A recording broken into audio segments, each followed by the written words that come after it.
VVPAT స్లిప్పుల లెక్కింపు వ్యవహారంపై 21 పార్టీలు సుప్రీంకోర్టులో రివ్యూ పిటిషన్ను దాఖలు చేశాయి. 50% స్లిప్పులు లెక్కించేలా ఈసీకి ఆదేశాలు ఇవ్వాలని పిటిషన్లో కోరాయి. 50% వివిప్యాట్ స్లిప్పులు లెక్కించాలంటూ పార్టీలు గతంలో సర్వోన్నత న్యాయస్థానాన్ని ఆశ్రయించాయి. దీనిపై విచారణ చేపట్టిన సుప్రీం ఒక్కో అసెంబ్లీ నియోజకవర్గానికి 5 వివిప్యాట్ యంత్రాలు స్లిప్పులు లెక్కించాలని తీర్పిచ్చింది. దీనిపై సంతృప్తి చెందని పార్టీలు 50% తప్పనిసరిగా లెక్కించేలా ఆదేశాలు ఇవ్వాలంటూ రివ్యూ పిటిషన్ను దాఖలు చేశాయి.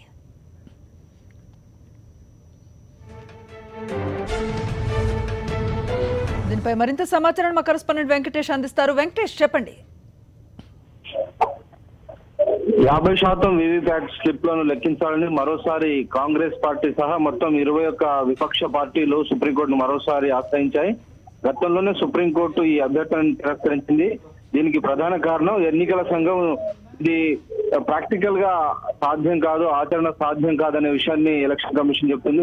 50% పోల్ స్లిప్స్ కనుక లెక్కించాలంటే రిజల్ట్స్ ఫలితాలు సుమారు 5 నుంచి 6 రోజులు ఆలస్యమయ్యేటువంటి అవకాశం ఉంది. కాబట్టి ఇది ఆచరణ పరంగా సాధ్యం కాదు. దానికి తోడు పెద్ద ఎత్తున వర్క్ ఫోర్స్ అవసరం ఉంటుంది. అట్లాగే పెద్ద ఎత్తున మౌలిక సదుపాయాలను కూడా ఏర్పాటు చేసుకోవాల్సి ఉంటుంది. సో ఇప్పుడున్నటువంటి ఈ పరిస్థితుల్లో ఇది సాధ్యం కాదని తేల్చి చెప్పింది. సో ఆ నేపథ్యంలో ఈ అక్యూరసీని ఈ ఖచ్చితంగా ఈ జవాబుదారీతనం ఉండాల్సినటువంటి అవసరం ఉంది, కరెక్ట్నెస్ ఉండాల్సినటువంటి అవసరం ఉన్నటువంటి నేపథ్యంలో ఈ కౌంటింగ్ సంబంధించినటువంటి కేవలం ఒక ఈవీఎం కాకుండా 5 ఈవీఎంలకు సంబంధించినటువంటి స్లిప్లను లెక్కించాలి ఒక అసెంబ్లీ సెగ్మెంట్ లో అని ఇదివరకే సుప్రీంకోర్టు తీర్పు ఇచ్చింది. అయితే ఆ తీర్పుతో 21 పార్టీలు సంతృప్తి చెందలేదు. డెఫినెట్ గా 50% వివిప్యాట్ల స్లిప్పులు లెక్కించాల్సిందని చెప్పి మరొకసారి సుప్రీంకోర్టు తలుపు తట్టే. సో సుప్రీంకోర్టు దీనిపైన ఏ నిర్ణయం తీసుకుంటుంది అనేది మనం చూడాల్సి ఉంది.